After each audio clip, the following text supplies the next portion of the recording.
Hey everybody, this is Tony. And this is Paul, and we are headed out on the road for the Friends for Life podcast world tour. So let's hop in the car and get going. All right, everybody, welcome back to the Friends for Life podcast. Thanks for tuning back in. Today we have Jeff Rawlins. How are you doing this afternoon? Great. So you are the board president here at Pickaway County Board of Developmental Disabilities. How did you end up in that role? Well, I've been on the board since 2013, and Mike had approached me obviously 9-10 years ago to see if I'd be interested. And as a parent, you kind of get to that point where, and I'm trying to think, 9 years ago, my daughter would have been 4, so probably 2.5 or so when we started working with the county board.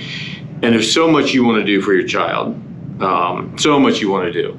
But in all reality, there's only so much you're able to do on a day in, day out basis. Yeah. Especially when they're young and their formative years, that type of thing. And Mike had approached me asking me if I'd have an interest in being on the board. And for me, it was an absolute yes, from the standpoint, if I can still indirectly help my daughter, her name's Ruby, by the way, if I can still help Ruby in some capacity, isn't that what my responsibility is? So it really started out as an extension of my what I thought was my fatherly duty, and frankly, to educate myself on the world of disabilities. Gotcha. Because when it's all said and done, I'm not going to lie, I didn't know much about disabilities until I have a daughter with disabilities. It was all a new world to me. So to be able to learn at a board level and work with individuals that serve others with disabilities and be a part of the activities and hopefully help guide some direction to that board. Self-rewarding, but also I feel like that was primarily what I was called to do in addition to being the parent of a daughter with disability. It's amazing how the scope of things change once you're in the neck of the woods of it. Can you explain some of the disability options that you had to kind of navigate, especially with Ruby? Great question and great word, navigate. So my wife at that time saw what she thought were from some developmental delays in Ruby's growth. We had an older daughter at that time. They're 7 years apart. And you're not quite as concerned or paranoid because it's round 2, so you're not, Yeah. So we went to the pediatrician, and our pediatrician said, well, you may have what we consider a late bloomer. Keep an eye on it, don't worry about it. That was good enough for me, but it was not good enough for her. So we kind of continued doing some testing, and we went to OSU for their opinion and potential diagnosis. And it's like it was yesterday. I can remember the day that we had the appointment, and we were both at work, so we drove separately to go up there. And getting that news that day from somebody in a white jacket that you'd never really met before, it was like an aluminum baseball bat right to your chest. Like I can remember like it was yesterday. What in the world does this mean? Right. So we left that appointment. We didn't say a word to one another. We got in our separate cars. We went back to work. We went home. I just think it took that long for you to process this is real. So then you start everything from, so I had known my daughter's got cerebral palsy. I had used the term before. I had read the term before, and that's as much as I knew about cerebral palsy at that point. That's all I knew about it. So all of a sudden, it's you, and it's in your backyard, and it's now your life. So there were concerns as, what does this mean for her? Where does she end up in life? Yeah. I'm not going to lie. Some of it's woe is me. Why us? Yeah. Why my daughter?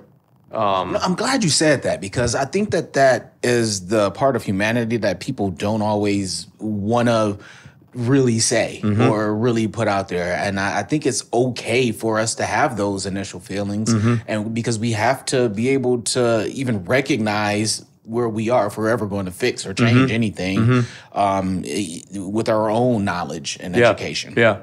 And it took a while for me to realize that part of my emotions then were selfishness in hindsight. It is, how does that impact me? How does that impact our family unit? How does that impact and Do I need to sell my 2-story and get a single story? And what does all this look like? And do we need to move? And what does care look like? My big burning question at that time was, one, what does this mean?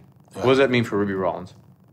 And then the other was, well, where's she going to be at 10 and 12 and 16? Where does this go? And extreme frustration, because the response was always, Mr. Rawlins, we don't know. Yeah. We don't know where your child's going to go. There's a lot of factors and so on and so forth. And I thought that's unacceptable. It's whatever year it was at that time. We're an advanced world. We should know with some reasonable estimate where she's headed and what her life's going to look like. That was another hurdle for me to get over, is that you don't know. I mean, right now she's 13. Still don't know. Yeah. So trying to figure out, what help do we even need? I don't even know what help I need. I don't know what help she needs.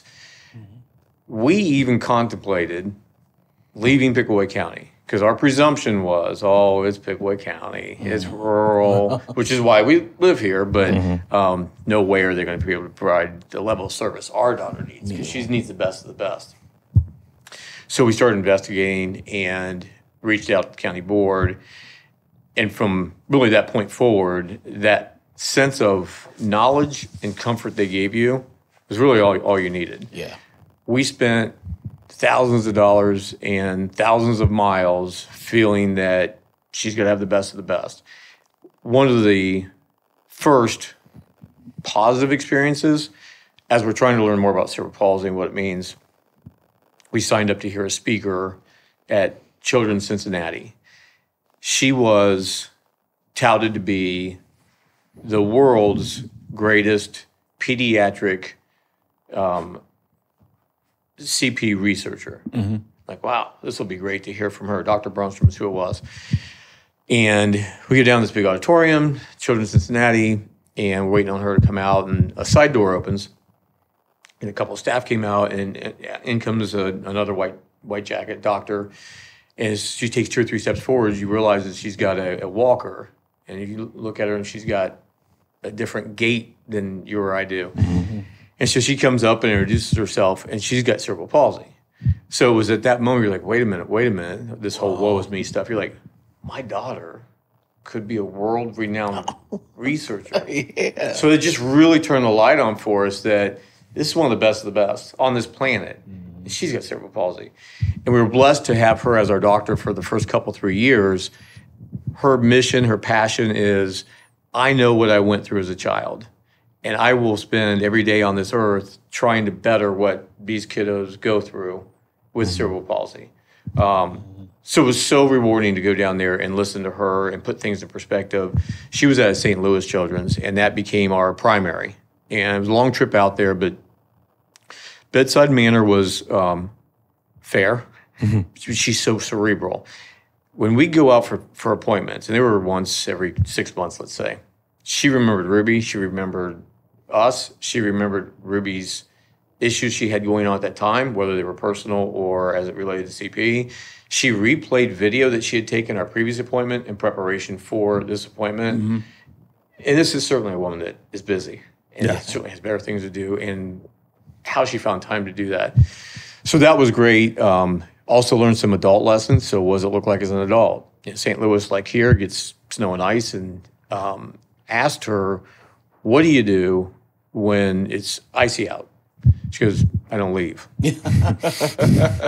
Okay. So I'm looking for this, magical, scientific, clinical answers. Like, I don't leave. Yeah. So she eventually switched her practice to Texas, where she doesn't have to worry quite as much about snow and ice. Weather, So that was probably one of the most rewarding experiences. But trying to determine what Ruby's needs truly are, and we went to 5 or 6 different hospitals, Cleveland Clinic, so on and so forth. When it took a while to realize Ruby's diagnosis is very standard. It's of unknown origin, which I don't particularly care about, but it concerns some of the doctors, and it prevented a couple of the treatments because they're only qualified for diagnoses when we know how you got CP. Got it. So she continues to be of unknown origin. I don't really care because at the end of the day, it doesn't change Ruby Rawlins' life to know where it started. It doesn't change her treatment. It doesn't change her future. I don't really care what the origin was. It is something that happens immediately before, immediately during, immediately after birth. And going back and analyzing that process, I didn't see anything to a layman. Nothing looked wrong to me. Everything seemed fine. She was a scheduled C-section. We didn't want to go that route of trying to investigate deeply into that process and determine that. Sometimes you start going down a rabbit hole of something that's not even going to, it's not going to help the situation if you find out anything different. She did. So we were in the hospital however long you're allowed to be for a C-section. Came home that next night, and she had fallen off the bed and landed between kind of the nightstand and the bed on the floor. Whether that was it or not, I don't know. And again, it goes back to I care, but I don't care because it doesn't change the world we live in.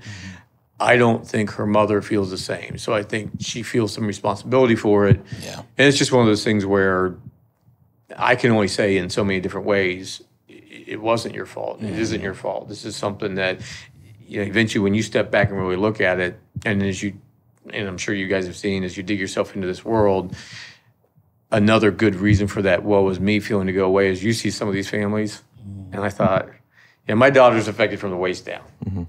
She can still kiss, she can still hug, she can still tell me she loves me, she can still sass me, she can still get in trouble, We're going to say 13. Ooh, absolutely. I got a 12-year-old girl. So how lucky am I that she can still do those things? Exactly. So you meet all these other families where they aren't able to do those things, and they don't get the same joys that we get. And then you finally get to a point where you say, we were chosen. It's not woe is me, it's thankful it's me.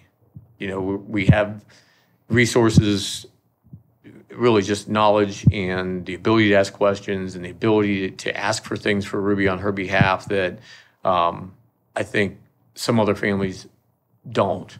Yeah. So again, you just don't know what you don't know. You don't know. And I don't think it's a situation where children aren't cared well for. It's just, are there things that could make life better? And I could go on forever with some of the experiences we've had with school. She was in preschool. Because of her disability, she got an early entrance, so 3 years prior to kindergarten. And it's so neat in preschool and kindergarten because these kiddos aren't jaded. Yeah. Disability means nothing to them. She's a little bit different this way, and he's a little bit different that way, and their hair's a different color than theirs, and it's just another thing. She'd fall, and they just kind of pick her up. She dropped something, they pick it up for her. They saw her coming in her little walker, they just kind of scooted out of the way. There was no adult guidance. It was just pure. Yeah. Everyone helps everybody. And to this day, she's now in 8th grade. Very similar. You have your cliques, which that has nothing to do with disability. 12 years old, 13-year-old girls. You click. You're not nice. And my other one's 20 years old, so I remember all that, so on and so forth. But sometimes my wish for the districts is that someone take the time when there's an activity that's extracurricular, particularly, this is where we've been impacted the most, put on disability glasses and look at that project or look at what they're doing. Is that something that we may be able to do differently to accommodate everybody? So the last day of school last year, big tradition apparently, school-wide dodgeball game. Oh, that sounds. So I'm going to give you one guess dangerous. What sport Ruby can't participate in, right? Dodgeball. So I was furious. It's not so much that I want you to change the world for Ruby, because that's not realistic. She's going to walk out into the world and it won't be changed. But what I want you to do is consider it of accommodations. I expect Ruby to come home upset at the same things that your daughter would be upset at. Right. Teacher was mean today. Had a headache all day. Pop quiz I didn't expect. I expect her to come home on certain days frustrated and disappointed because of that, not because of her environment. Yeah. My only ask was, could we look at alternatives? Now, Ruby, when she hears I'm going to talk to school, she freaks out. Dad, I think she thinks I'm going to walk in, flip a table. That's how you get stuff done. Yeah. I think that's what she thinks I'm going to do. And I thought, maybe I weren't board president. I could, but it's not that. I just want somebody, because what I found is typically when you reach out to an adult and ask for an accommodation, 9 out of 10 times, oh, sure, absolutely. We just didn't think about that. Yeah. We weren't aware of it. So Marie Wilbanks and I years ago kind of coined the term disability dumb. I don't think largely people don't want to help others with the disabilities. They just don't know how. I was disability dumb before I had a daughter with a disability. I want to help, but I was that same parent, because I'm hypersensitive to it as Ruby grew up, that if my oldest, let's say, we were at the grocery store and she'd see a child with a disability and she'd say loud enough for anyone to hear, "What's wrong with her?" Well, I was the first dad, that's rude, that's rude. But don't say that, that's rude. Now I encourage that. As a parent, it's like, ask me what's wrong, ask me why she's different. Ask me why she has that walker. Ask me why she walks a little bit different. Ask me why she wears the AFOs and that type of thing. So again, and at the board level, I feel like I can help make a difference to districts and to other adults and other board members that may or may not have the direct experience of, hey, this is just something we face every day. Travis, who just came in here, he gives a report each board meeting as an advocate. And as you can tell, he's a class act. He's very, very, very positive. Nice guy. He's very constructive in his criticism. But to hear sometimes the stories he tells and restaurants he goes to where he can't go to the bathroom because they're not accessible.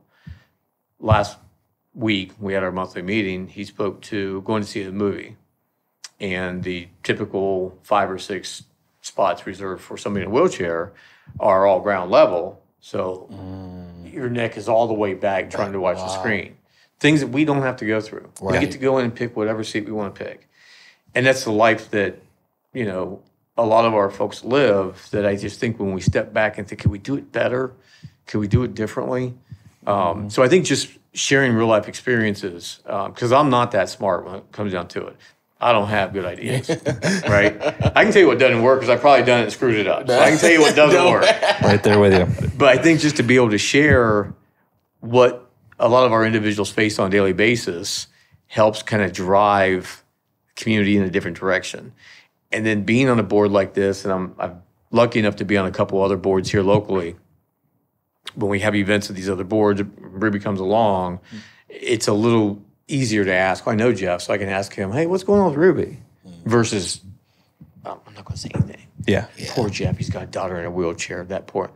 No, ask me about it. Right. Well, one of the things that, we've heard that gives you a unique perspective, as you did not have any, experience with disabilities before coming here and doing this. So I think that's actually a really good perspective to have, because you have both worlds that you can think back to when you didn't know anything about disabilities. You could be like, okay, as someone who lived most of my life without ever knowing about disabilities, I can think like that, because I could be like, well, that doesn't matter to X because, or whatever. And that's awesome. From some of the other people we've talked to that have children with disabilities, did you have a hard time navigating the system, the DD system as a whole? Because a lot of people said they were very confused trying to even figure out what they could get help with, like payment wise or funding or even like diapers or things like that. Yeah. See, we're again fortunate there in 2 areas, 2 terrifying hurdles in front of us. One immediate and one as school started was services. We had a pretty good idea of what services, as time evolved, would benefit her from a physical therapy standpoint. We discussed some surgeries, some other alternatives, some medications. She does Botox injections. There's 24 injections in her legs. Obviously, these all come with a price. Right. How do we pay for them? We're going to do them. So we're going to figure out a way. If we better sell everything we own, we're going to figure out a way. And again, I go back to being fortunate and thankful for whatever stopped us from leaving this county, because the minute we got hooked up with this county board, it was just all there. Things we didn't even know we may need were pointed out. Resources that we had that were available were presented to us. The paperwork, the process. It was essentially a cakewalk for us. And I know that's it's great. Not that way for everybody. We were very, very blessed. The other one that's daunting is the IEP.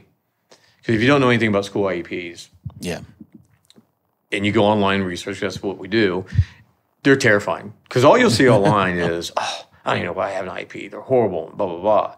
So we go into her first IEP, and I'm hell-bent, you are not going to screw me. Watch this. Yeah. And I'm in there, and at one point, the kindergarten teacher paused. I think I just asked for written acknowledgement that you will help her to the restroom if she needs help.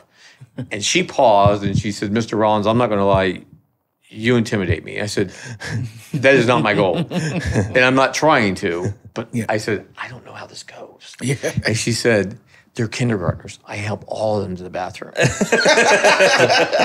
Ouch. Save that one for later. So we're, again, very blessed in the school district.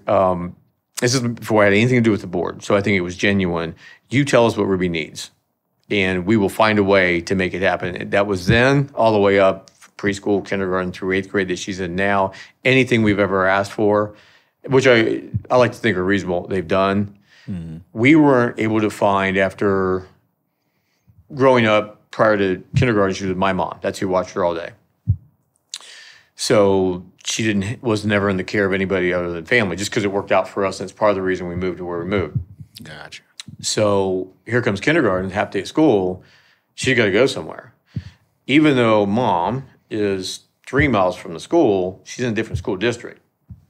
Now, I know that the school district is required to transport her anywhere within the school district. And I'm ready for this fight, right? So I'm doing all this research, and I've got a graph that shows, I could ask you to take her to the furthest most point of the county, which is 20-some-odd miles away, and all I'm going to ask for is this and this. So I scheduled a meeting with the transportation coordinator, and I said we were having trouble finding care for Ruby.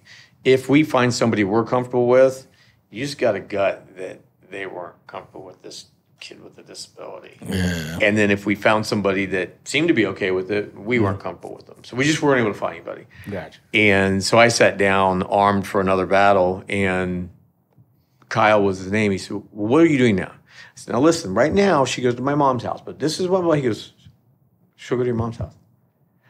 But wait, I got a whole argument here. I'm ready. I got all this ammunition. He's like, so they had, and this is just something they chose to do.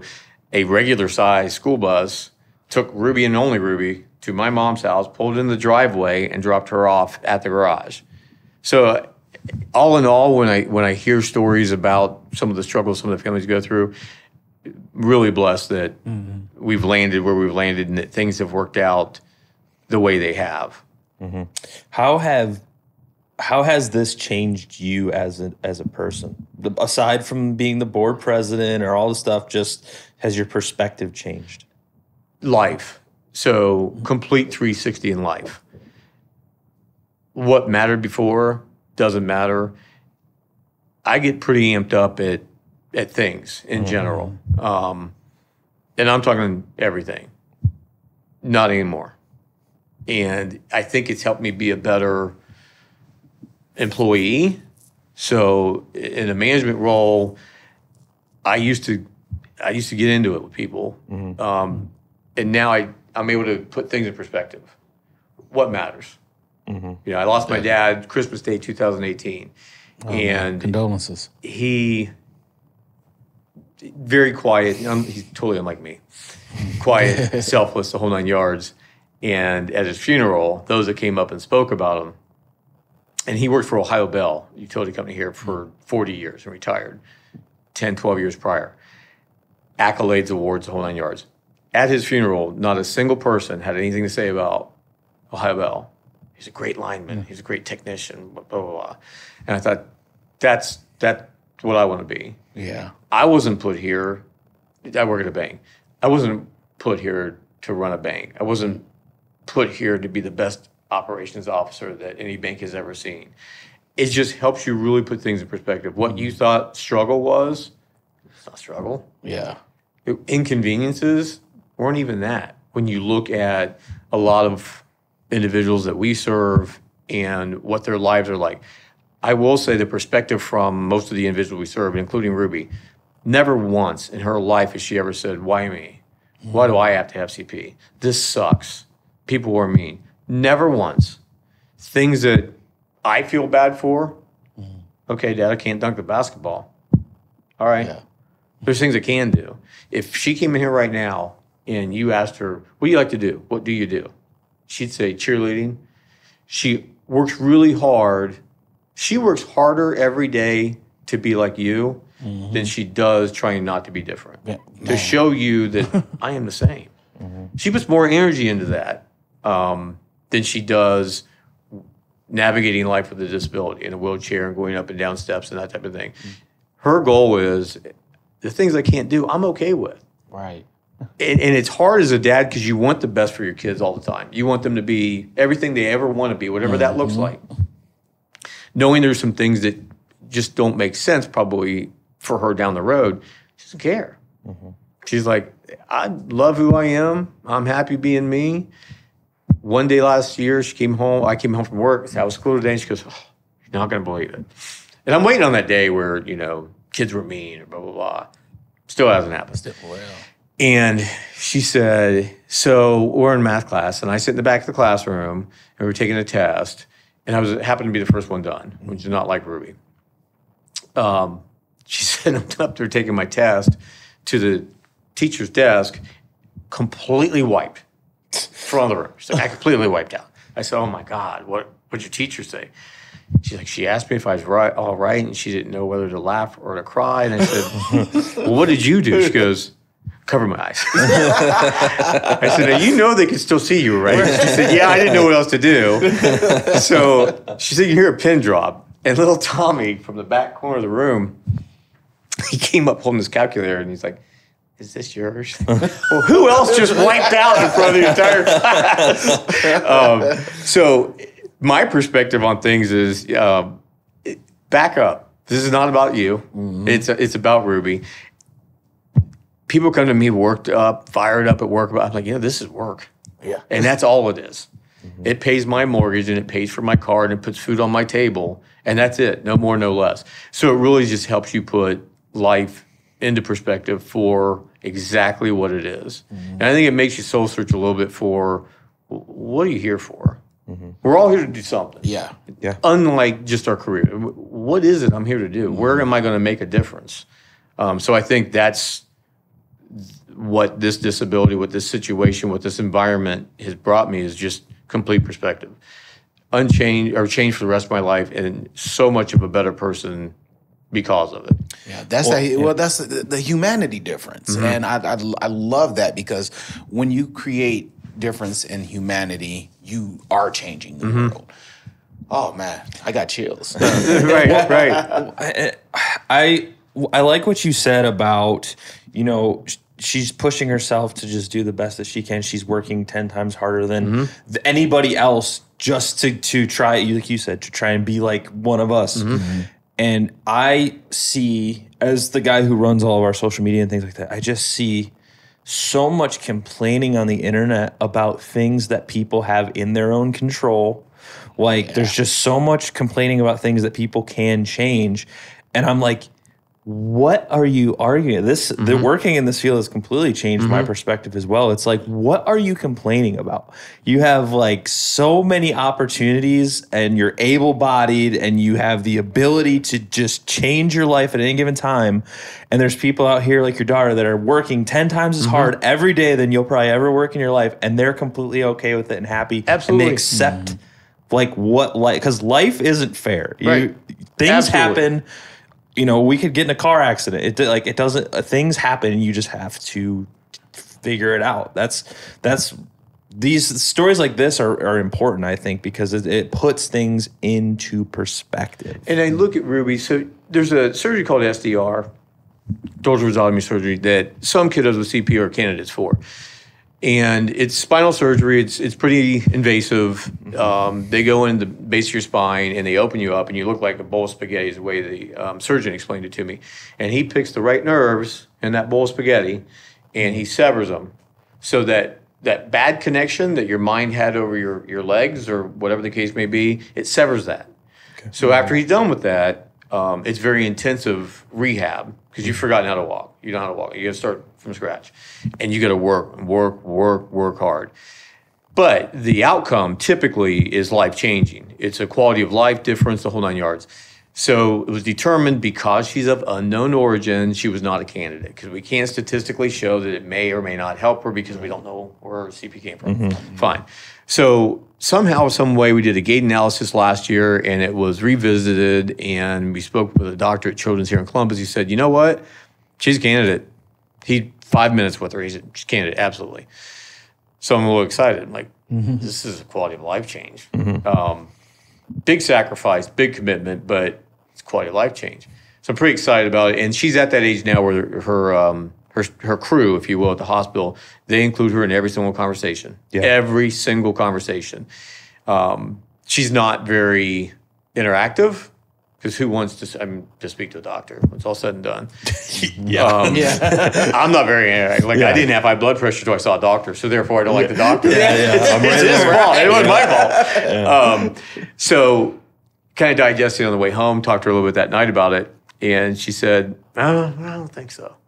I said, what do you mean? I said, you understand one of her concerns now as she approaches her teenage years or in them, driving. What does driving look like?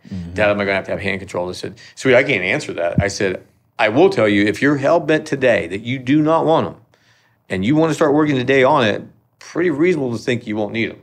But it's going to be on you. I have nothing to do with that. Right. No doctors. That's all on you. I'm okay with hand controls. I said, okay.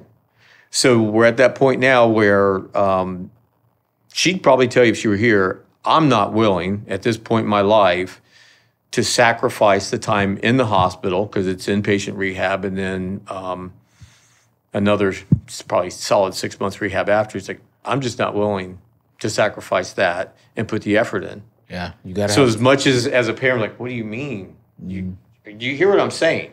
That this morning and every morning when she comes down from upstairs, she bounces down her rear end on the steps. She can navigate steps, but unlike you and I, when we go down a step or we walk to that door, pretty good idea where our feet are going to land.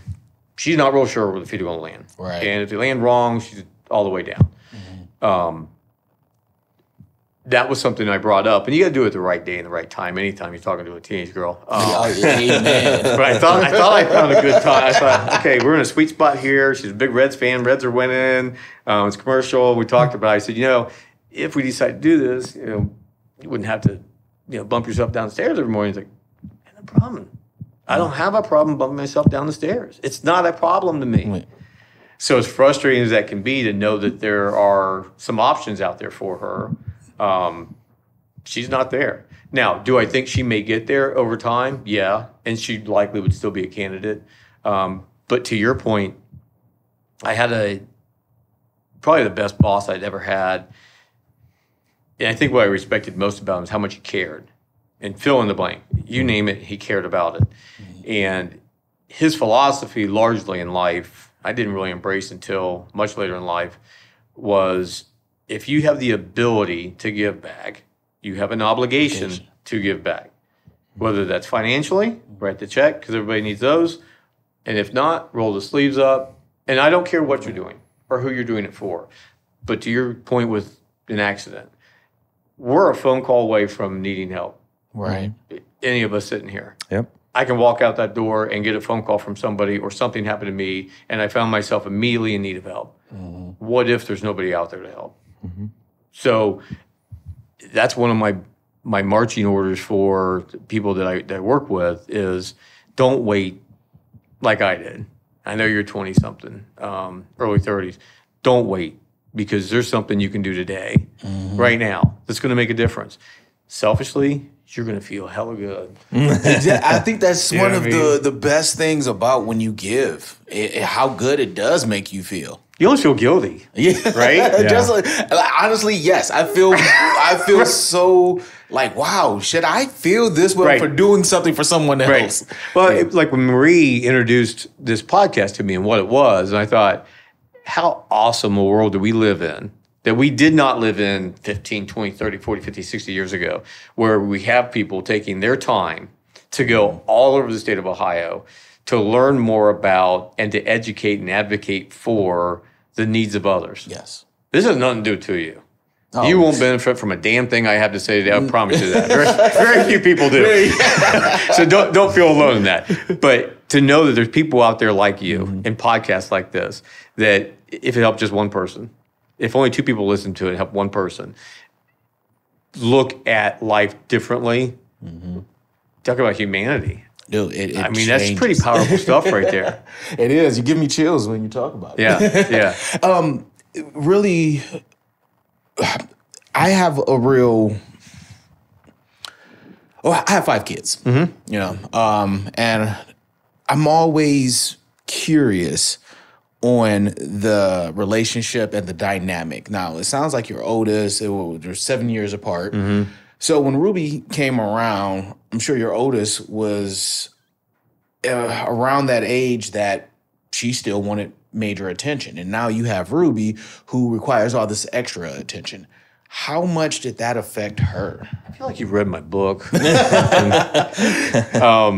Extremely critical. And I shouldn't have left it out prior to now. So Alexis, super excited to have a sibling. As excited as a sister. Super excited. And for the first 6, 18, 24 months, it was the typical, this cute little baby, cries a lot, but whatever. Loved having a sister, loved being a big sister. We also thought with that age gap, we wouldn't quite have some of the arguing and bickering because, I was wrong on that. Yeah. But to this day, so she's 20, she's a sophomore at OSU. She's extremely, so proud of her. She's wired differently than I am. 5.0 GPA, works out 2 hours a day, measures all of her food, works 40 hours a week. Recently has learned how to party as well, which I'm not that proud of, but it happens. So super driven. So good and bad. Part of that is I think I need to show people who I am. And part of it, I think, unfortunately, set the bar for Ruby. Yeah. Ruby had nothing to do with her disability. She's not wired to be Alexis, my older one. She's not a straight A. She's gotten straight A's. She's not an A student. She works harder for them. And maybe I don't give Alexis enough credit for as hard as she works, but very athletic. She was a great volleyball player in the gym 2 hours a day. Yeah. She does it because she enjoys it. As Ruby, that set the bar high. There's certain things like she does, and you as parents compliment her for that I can't do. I'm not able to do. Going back on the flip side, go back to that grocery store experience, and Ruby was in a reverse walker for several years. It was a little pink walker, and we had a little bike basket on the back of it for her knickknacks and Barbies and that type of thing.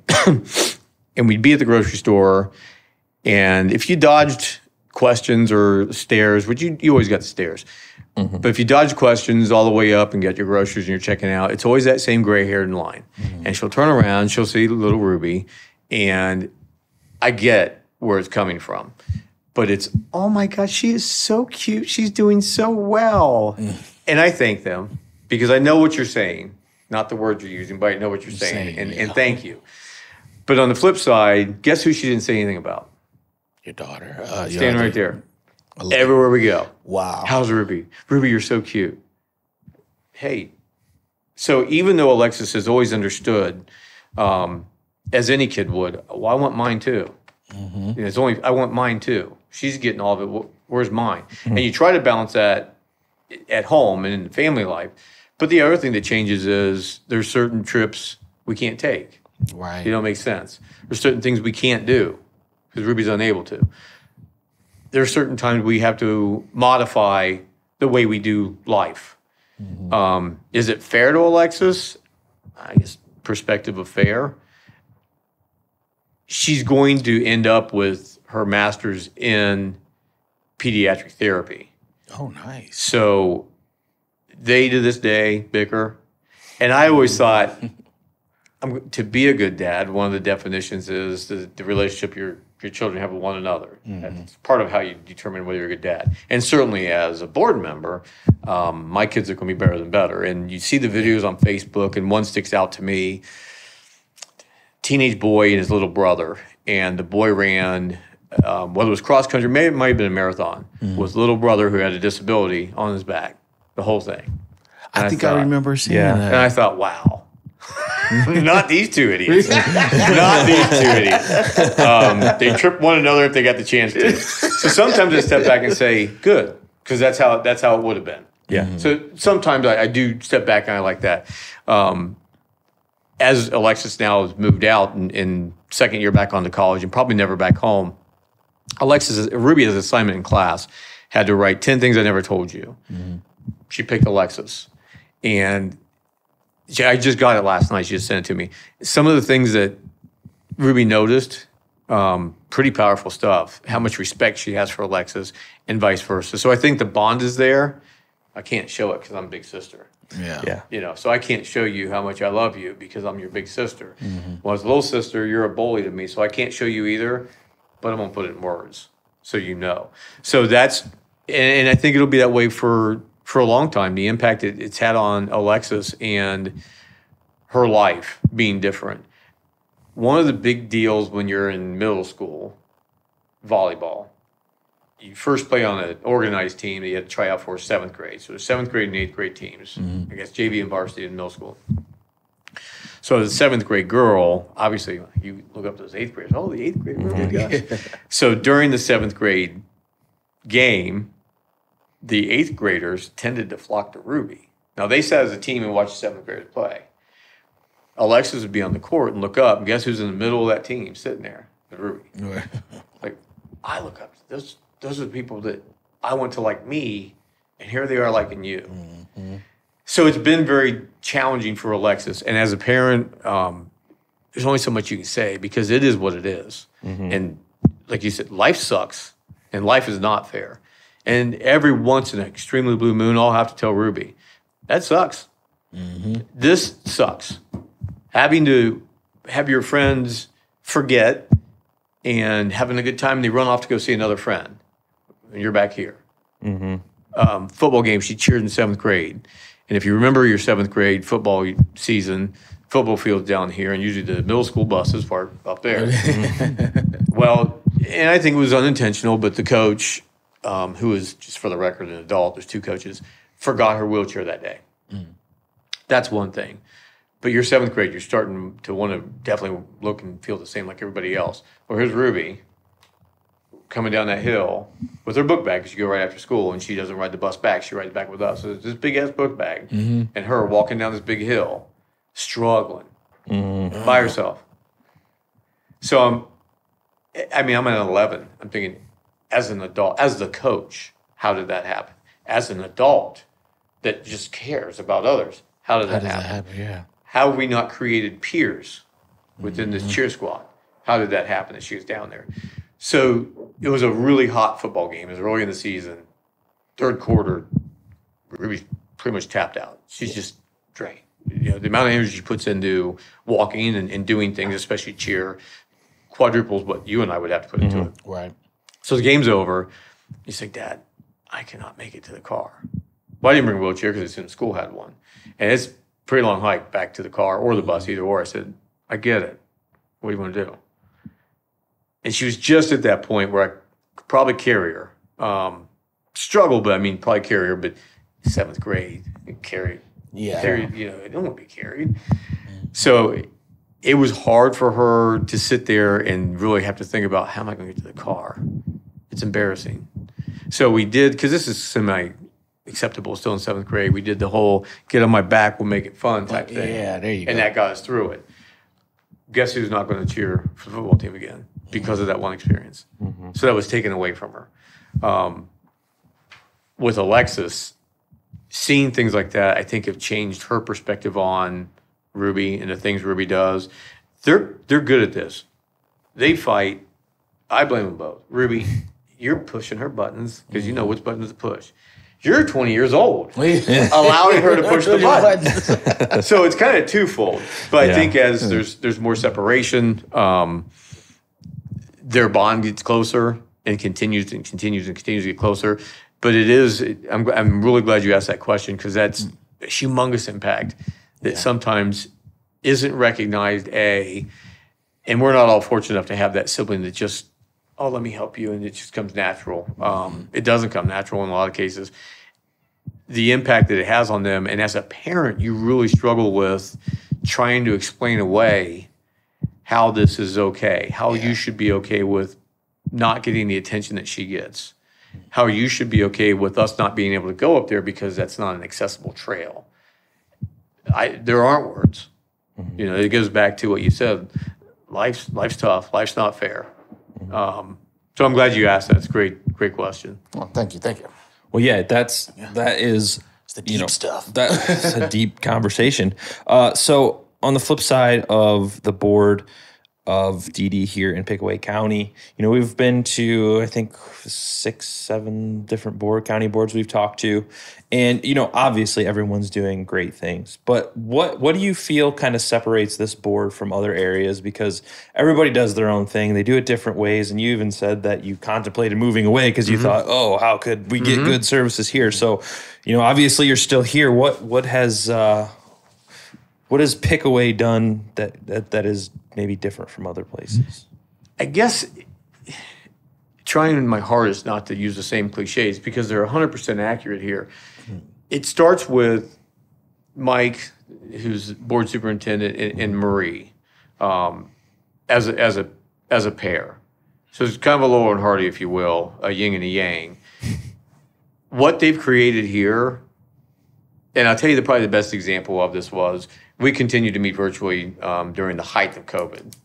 And as we all started to wane, about 9 months, I think, is when we really started getting sick and tired of this because we weren't quite as, oh my God, we're going to die. We weren't quite as worried at that point. Yeah.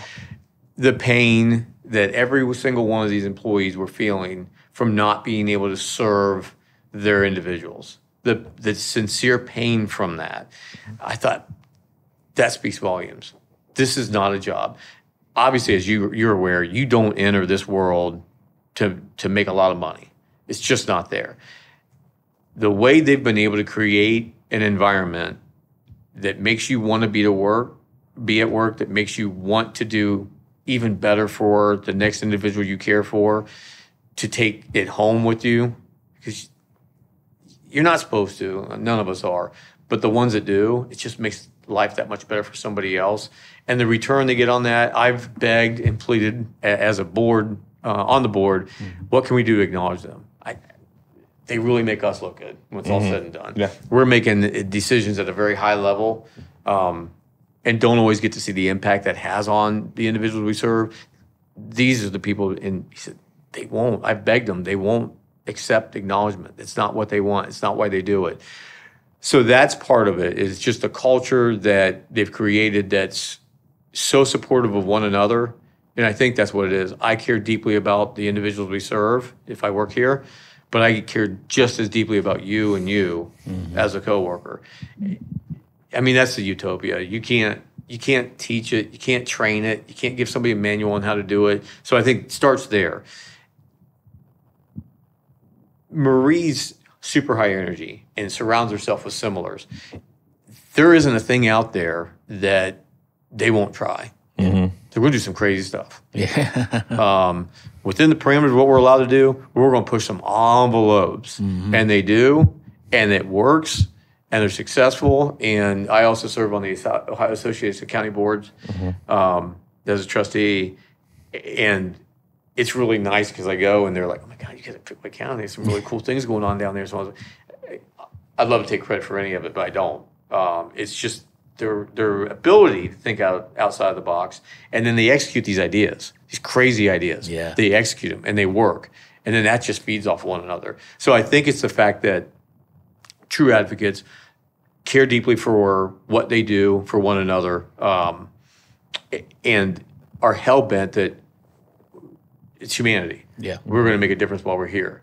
the resources are somewhat limited down here. I look at one of the conversations we had last week was transportation. Mm-hmm. So as you can probably imagine, there isn't ride share down here. There's not Uber, there's not Lyft, that type of thing.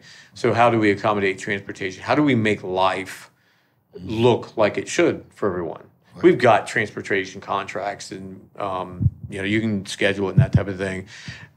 That, and then the ability for our team to support the DSP world that we're in right now. I mean, it's obviously the worst thing we've seen in a long, long time. Yeah.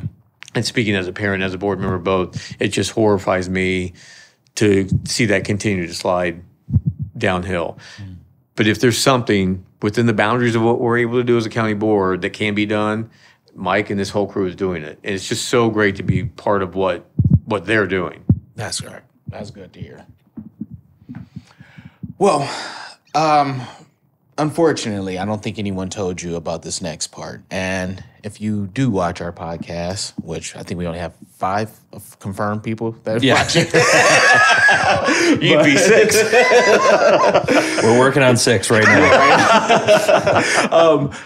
We have a special game, and it is called Rapid Fire. And Rapid Fire is just a quick little game show in which I ask you 3 questions that are put in a would you rather scenario. The quicker you answer them, the better it looks or something. I don't know. The ratings go up. Yeah, sure. or how crazy the questions are. Sometimes I have my kids answer them with me or ask the questions, but they're all in school, so you got lucky. There's not going to be any poop ones today. No, you never know. Yeah. All right, first one. Would you rather wear clown shoes at a board meeting or no shoes at a dancing event? Clown shoes at board meeting. Yeah, I think that's up your alley. All day, hell yeah. And this board, yeah. Would you rather be a famous director or a famous movie star? Director. Directed. Yeah, I want you. Why? I can't act. That's a good reason. I'm not an artistic or creative person. Okay. I can get behind all that, but I'm just not, I'm a stick figure kind of guy. Yeah, okay. So I think I could probably do better guiding you, and I'm a great critic. So there we go. That's not going to work. Right? I don't like being told that, but I like telling people that. So I think I'll be the director. All right. Last one. Would you rather live on a beach most of your life or in a secluded, what did I write? Secluded cabin in the woods. Cabin in the woods. I'm right there with you. That's Paul's life. I think I would do the cabin in the woods too. My wife would pick the beach. I'm impatient, so I get bored. Gotcha. What do you do? Yeah, at the beach, nothing. That's what I'm saying. You just make sandwiches. Is this a room full of people that doesn't like to go to the beach? Because I've never been in that, and I'm just every time everybody's like, let's go to the beach, I'm like, why do you want to sit there all day? Yes. Like, what are we going to do? And pay a lot of money to go sit there all day. It's just hot. We got a wonderful lazy boy in the living room that you can sit at all the time. Got a fire going. Yeah. Absolutely. Yeah, I'm right there with goodness. you. Well, this has been awesome. Everybody that we've talked to today has been awesome. Different perspectives. Pickaway County Board, very hospitable, been awesome, and we want to thank you. And thank you for sharing your story because, for a lot of people, it's hard to talk about this stuff because as like Tony's uncle had a disability growing up. I didn't grow up with anybody with a disability, and you get scared to ask questions because you don't want to hurt people's feelings. But in the end, it's like we're not benefiting if we're not talking about it because people need to know that it's okay. Like, you're different. It's fine. So I think what the stories you're telling about your life are really important, and that's why we're here doing this podcast. So thank you so much for coming in, giving us your time, and continuing to do this awesome work to help people, because we're all here because we like to help. That's what we do. That's what we're here for. And we're here for anything that you need for Pickaway County or your family, and just support advocate-wise. Like, this is, you guys have blown me away with how great this county is. It's a hidden gem. It really is. Yeah, it is. And again, it was one of those things where I was this close to moving away from it, and how stubborn. And again, it goes back to what matters. And it's these people that are here. And the guys like you. I mean, coming from a world where you haven't had exposure to disability and doing what you do 10 times harder than what I do. I live in the world. It's a little bit easier for me, right? Yeah. So not coming in that world, not being familiar with it, and doing that good work, get a few more of these guys out there. And we're trying. Yeah, we're working. Great. Well, I appreciate both of you. Thank you very much.